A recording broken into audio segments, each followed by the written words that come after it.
he couldn't get there before he died. And one afternoon, the afternoon before he died, I went down the hill here to a bookstore. And though I don't, Providence moves, right? And I picked up this one and only book. I've never seen it since. I probably got rid of it, and I only read one passage in it, and it was called the Tibetan Book of the Dead, and it was talking about how people that are ready to go have a really hard time when somebody's hanging on to them and grieving and crying, and and oftentimes it happens when someone will leave the room, and then that person is free to let go, and whatever your perception is of moving into spirit or whatever.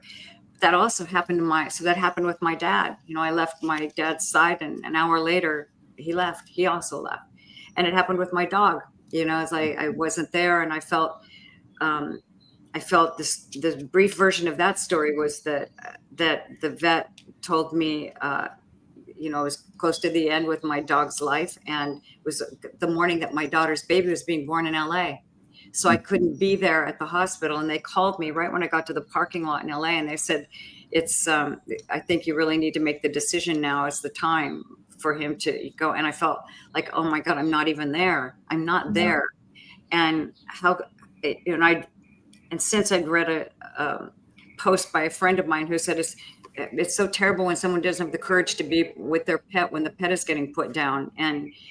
And I felt guilty all these years until a week ago, and I was walking on Dog Beach. I live right by the beach, and all these dogs are playing and running and jumping. I had this profound moment. I got chills through my body. I don't know if it was my dog Murphy speaking to me from the other side, or it was God speaking to me, saying, like, this is why Murphy left, because he knew it would be harder on you if you stayed with him while he's being put down. He did it for your sake. It set me free that day.